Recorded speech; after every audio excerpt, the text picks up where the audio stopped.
All right. In this video, I'll give you my thoughts about changing your career at whatever stage. Whatever stage. Generally, people, when they approach me with career-based advice, I know you must be looking at my face. Who the hell would come to a tattooed freak like you? Yeah, if you're new to the channel, well, obviously you'll think that. But there are people who generally seek my opinion or suggestion or point of view. Just say point of view. Okay. And they ask me evaluate based on their resume, which I tell them resume is not the way I will evaluate you. I'll evaluate you by talking to you because I need to ask you specific questions related to your industry or related to what you're doing. Okay. Now, if it is very technical in nature, let's say the person's an engineer or the person's an IT, hardcore IT or AI professional, let's say he knows Python or some other language. Now, I'm not going to ask him based on that. There are factors related to the earning capacity, to the demand in the market, to offers that are being made, to the job hunt strategy. Okay, so I focus on these areas. These are fundamental foundation. That is why you can have the best technical skills in any particular field, but if you do not know how to market and sell yourself, you cannot survive, at least in today's day and age. Okay, so let's assume you have taken a career path and all of a sudden you feel your career path is wrong, or let's say you question yourself, did I make the right choice? Okay, that is why people come to me and ask me, okay, now what do I do? Now, these are the 5 points that I generally focus on, which I'm sharing with you, and you can let me know your questions or thoughts down in the comments below. Number one, when you're talking of your career and let's say you feel it is wrong, okay, you need to consider a very important fact. One is limitations. What are your limitations? Let's say, for example, someone is working as whatever in India and you want to migrate to, let's say, Japan, or you want to go to USA or Canada or Australia. I'll give you specific cases. One case was a Pakistani guy. He wanted to be a WWE wrestler, wanted to wrestle. Another one was a person in Dubai, wanted to be a cartoonist for something like Disney. Okay, now in Pakistan, there is no wrestling or wrestling rings, or there's hardly anything there, or even MMA fights, which is not, even if there is, it's underground. It's nothing that is mainstream. It's only available or happening in places like Russia or Thailand or USA, the West. And if you're really talking of money and a career, then you are talking about going to the West. Okay, so obviously, it's common sense. You want to wrestle, you obviously have to go to the West. But now comes the limitations. Would you get a visa? You're a Pakistani. Would you get a visa? Do you have money in the bank account? Do you have any means of survival? How do you apply? Would you be permitted to travel? Do you even have a passport? Now, if you're poor and you don't have money and you don't have a passport, then who are you fooling? Okay, you need to be very realistic. So first is limitations. Even this guy who was in Dubai, talking about migrating to, he wants to go to Japan or he wants to go to US, work for Disney. Then again, you have to get there, right? So in order to get there, do you have money in the bank to show, to apply for the visa? Have you prepared your website? Or do you have your work, which you can send or email through video or let's say through a downloadable file or format, So you need to focus on your limitations first. Okay, and be realistic about it. And the other limitations come down to, apart from money, is your age. If someone, I actually got a guy who is close to his 70s, he wanted to get a job, okay, and get a job in the Middle East. I said, boss, it's not going to happen. It's not going to happen. Your 70s, you cannot get a job in Dubai, okay? You can get a visa if you have the money to purchase a visa, but you're not going to get a job. Nobody is going to give a 70-year-old a job. You need to ask a particular skill level. Let's say, for example, you say, oh, anything is possible. Anything, fine.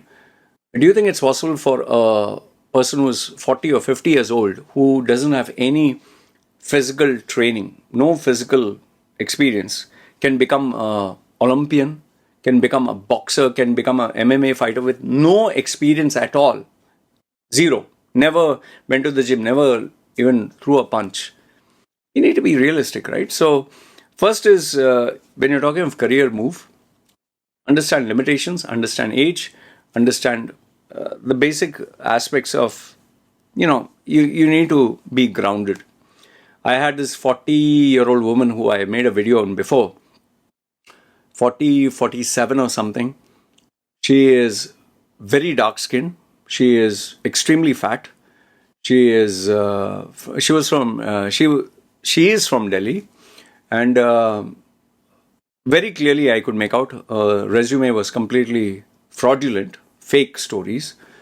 And she was telling me that she wanted to be a Victoria's Secret model. She wanted to become a multi-billionaire like Oprah.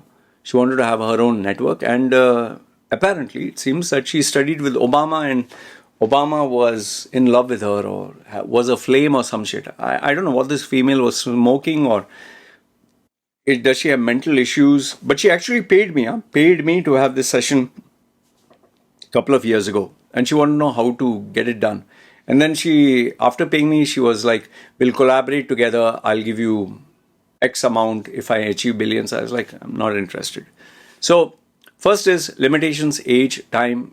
You need to be practical. You need to be grounded. Okay, the first one. And also, yeah, if you're close to your retirement age, let's say you're at 50, and now you're planning to change your career, boss, like, okay, you want to be a totally new career. At the age of 50, who's going to give you a job? And even if they give you a job, I mean, you don't have any engineering experience, or you don't have any IT background, or you don't have any accountancy background, and now you're going to say, I'm going to be an accountant? Come on. Okay, so first one is limitation. Second one is, this is what people don't consider. Yes, your current situation may be bad. This is point number 2. Your situation may be bad, but are you jumping from frying pan into the fire? Many people think just because they start a new career, just because they reinvent themselves, just because they start a new business venture, oh, things are going to be better. Yes, we all want things to be better. Who doesn't? We all do. But are you jumping from frying pan into the fire? At least here you have a salary. At least here people know you. At least here you have a job. But if you try something new and you give a gap of 1 year, 2 years of studying for something new, what if life doesn't go as per plan? What if you don't get the job that you're looking for? What if you don't get the salary you're looking for? What if you realize, okay, the venture that I went into, now it's no longer there? Like, for example, so many people jumped ship when they saw cryptocurrencies jumping up, when they saw AI going up, when they saw IT booming. They jumped ship and went into this field. And today, cryptocurrency is completely dead, except Bitcoin, which has few sparks here and there. Even the mining factories or the mining warehouses, they are dying. AI, there's only speculation. There's nothing actually happening apart from the big companies like Google, Microsoft, Facebook. Okay, they're heavily, or Apple, investing in that. Small-time companies, I doubt. And then if you're talking about IT, most of these companies whose names I gave, they are actually reducing stuff. So if you jumped the bandwagon of the fad or there is growth here, and now there is none, what do you do? Okay, frying pan to the fire. Point number 3. This is also something people don't think. Once you change your career, you're starting from zero. See, when a college fresher comes out and says, I'm a accountant, I'm a commerce graduate, I'm good at accountancy, you think he's going to get a high-paying salary? No. Medium? No. He's going to get a fresher's salary, starting salary, which might come up to, let's say, if you're in Dubai, say $1,000. Okay? Starting salary, or less than that. But now if you're in your 40s or 50s and you're restarting your life, you can't expect a senior level position because you don't have the experience or the expertise. And if anyone looks at your resume and says that, oh, you're starting new, he will pay you a fresher's salary, or he'll say, I'll pay you based on per hour, or I'll pay you based on performance. Let's say sales. You take up sales. You've never been in sales. Say, fine. You tell me you can achieve anything. I'll pay you commission. I'll not give you a salary. You prove it. Show me the results, bring me the customer, I'll give you the money. So remember, you will be expected to start from zero. That is why people in their 50s, when they restart their life or their career, okay, I'm going to open my own restaurant, or I'm going to start as a freelancer, whatever. You start from zero. That's how I did when I started online. I had a full-fledged successful business in Dubai where I used to call people for seminars physically. But even though I was doing the same thing and I moved to Thailand, I had to start online from zero.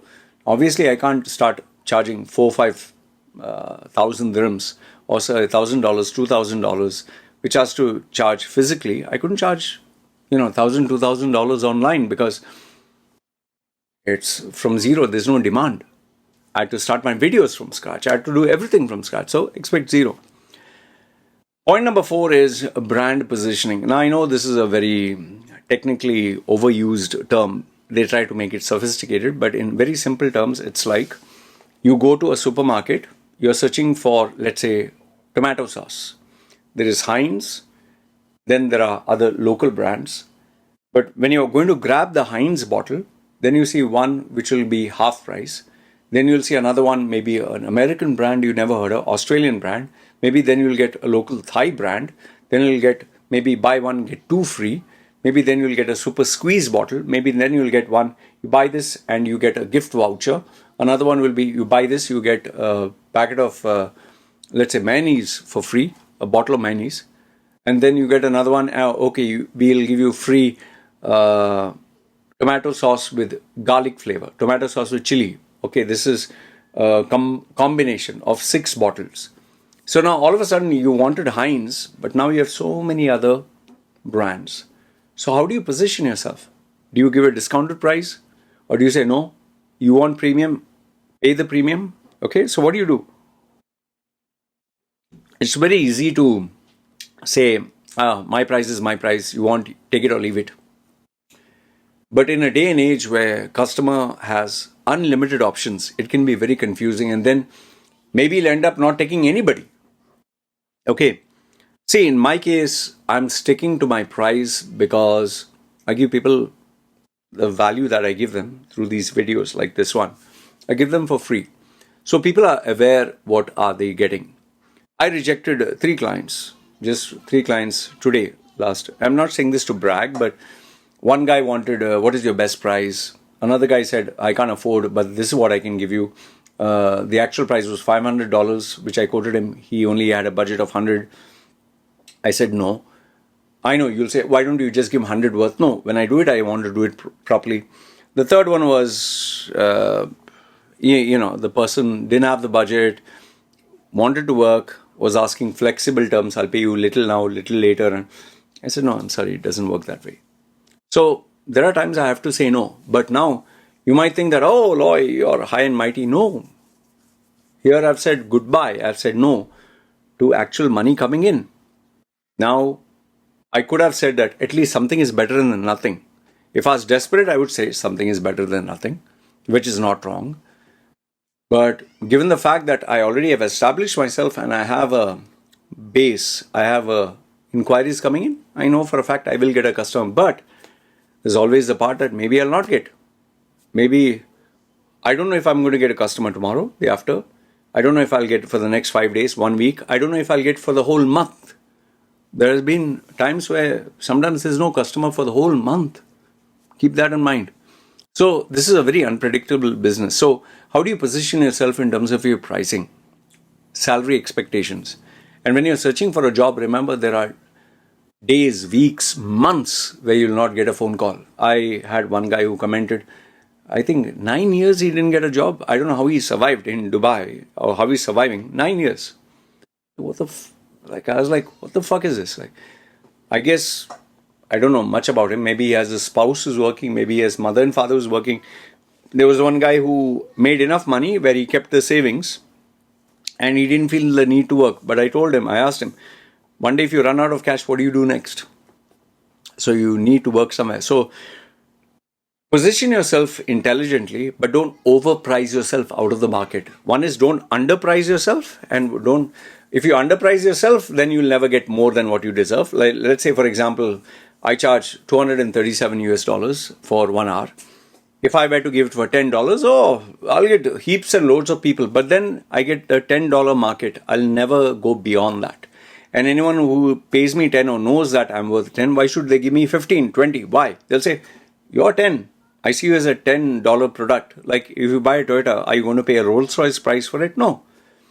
At the same time, if I charge from, say, 237 US dollars per hour, if I start charging $10,000 an hour, people say, why the fuck should I pay you, man? You understand? There are people who pay 10,000, 20,000, 50,000, whatever per hour. Tony Robbins charges, I think, almost $1 million if you have one-to-one coaching. He charges even 10 million something if he has to work with you for your business. So there are people at different price points. Donald Trump, if you want him to give you a keynote address, he charges, his fees is 1 million. Obama, all the ex-presidents, they charge that kind of price. So, yeah, so how do you position yourself? And there are speakers, in the world of giving keynote address, in branding or marketing, there are different price points. So do you want a Gary Vaynerchuk? Do you want, let's say, some other internet guru?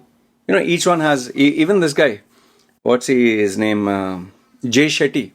I think he charges $50,000 or $50,000 just to give a few minutes talk. Arnold Schwarzenegger charges even money per photograph. Seriously. He will come down to your party. He'll be a guest, $500,000. And you have to pay for travel. You have to pay for, some people you have to pay for stay. You have to pay for their staff. You have to pay for their butler, their servant, everybody, the whole entourage. People who have tried to get Shah Rukh Khan in Dubai, he has a laundry list of requirements. From the hotel to the temperature to the food to the location to the, even A.R. Rahman, when he's a music maestro, he wants a particular vehicle, like a Rolls Royce. He needs pick and drop. He needs a particular chef. He needs a particular room. There are some other artists who want typical flowers, like, they are the divas. They want particular flowers to be kept there. They want particular M&Ms, chocolates. They want the temperature of the room to be at a particular point. There are some others who literally have, they want, their room to be angled at a particular way because the chi or the energy, there's so many things here. So, brand positioning. How easy or difficult are you going to make it? Okay. In terms of your career path. Like, what is the price you're going to charge? What is the position that you want? What are your demands? And why should someone give it to you? Last but not the least, this is the fundamental foundation of my personal brand. That is being realistic. See, with my tattooed face, I know for a fact I'm not going to get into any multinational company. I'm not going to get into the corporate world. I'm not going to be accepted in certain markets, categories, countries. Yeah, for that matter, even when I wanted to get married, I knew for a fact Indian, totally out of the question. Because Indian families, Indian girls, Indian culture, they very much care about what society thinks, what people think. And they want not only money, they want prestige and degree and career and, Gora passport, and the laundry list goes on. I'm not saying they don't deserve it. That is what they want. And with this face, which Indian family would go for it? So I was very realistic about it. Even with regards to my coaching, my clientele, I was absolutely lucky that I managed to get someone from Harvard Business School, even a professor who, he didn't need my advice, but he booked a session with me just to have a conversation with me. Now, just because it is a one-time, one customer, do you think I can actually think, oh, because I got someone from Harvard Business School, all my clients will be from Harvard Business School, Ivy League? No. There are many people who are religious, many people who are formal, many people who are highly educated who look at me and I go, oh, what a bloody freak, man. And it's realistic. You need to be realistic. The people who come to me are outliers. They don't want the normal, regular stuff. They want something which is different. Maybe they tried everything else. They said, fine, let me try it with you. And people who come to me are the ones who have checked my content for over the years and they know for a fact what to expect. So I've built that brand, built that trust. So you need to be very realistic. How many people know you? How many people trust you? How many people are willing to pay the price you're asking for? How many people are ready to take the chance? Which industry? Why should they take someone like you and not someone who's young? Why should they take you and not someone with more experience or expertise? And what if you fail?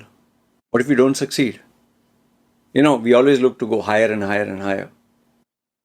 Nobody looks at, I need to come down. But this is exactly what happens. You go up, up, up, up. Finally, you reach the pinnacle, and then there's only down. That is what happens to every boxer, fighter, MMA, professional, singer, global brand, whether it's WeWork, whether it's Microsoft, whether it's Apple, whether it's Coca-Cola. There's a limit, ceiling. You can't go beyond that here. And as human beings, we reach the peak and then there is only down. That is why with age, fighters, celebrities, famous people, they lose their luster because age catches up, no? So these are the 5 points you need to keep in mind where career is concerned. Number 1, limitations of age, your physical limitations, mental, and also time. Second one is, are you going from frying pan to the fire? Okay. Expect to fail. That's a given. Number 3 is, if you are starting a new career, then you are starting from zero. Expect to be paid like a fresher. Point number 4 is, what is your brand positioning? How do you differentiate in a crowded marketplace? And last but not the least, I think you need to be realistic. One bonus point I'll give you. If you're going to get into an industry which entry is easy, like YouTube. YouTube is for free, anyone can create. Podcasts, free, anyone can create. Blog, website, cheap, anyone can create. Being an online coach, anyone can become. There's no like a 5-year degree or a PhD, nothing. Anyone can call himself coach, consultant, expert online. So the entry is very low. The qualifier, the barriers to entry, very low, very easy. That means you'll have millions, and even billions of people. How many YouTubers are there? How many coaches are there? How many consultants are there? It's never ending. But then if you're trying to focus on something specialized like a doctor, engineer, or someone with a PhD, barriers very high. Getting there is very high. Let's say you want to get a Harvard Business School, actual Harvard Business, not an online bullshit. Well, only the creme de la creme can go there. So, are you entering a field where anyone and everyone can go? Or only the creme de la creme or the highest levels? So, if it is easy entry, then survival is extremely hard. It's like a pyramid. Down too many people. But if you're talking of very specialized like AI, very few competitors, like a nuclear scientist. I had one customer who was a nuclear scientist out of all the things. But then, what if that job, there's only one vacancy and no other? Someone wants to be in NASA. Does NASA have vacancies every day? No, right? Have you any time read a vacancy of NASA? No. So remember, finer points. Anyway, these are the facts and these are the truths that you need to keep in mind where career is concerned. Let me know if you have any questions. Because when I mentor, coach, or guide someone in terms of career and career change, you need to keep all these factors in mind. End of the day, survival, you need to make money and you need to enjoy what you're doing. Otherwise, it becomes very suffocating. Anyway, let me know your thoughts in the comments below. Good, bad, ugly. Love to hear from you. It's me signing off. You guys take care.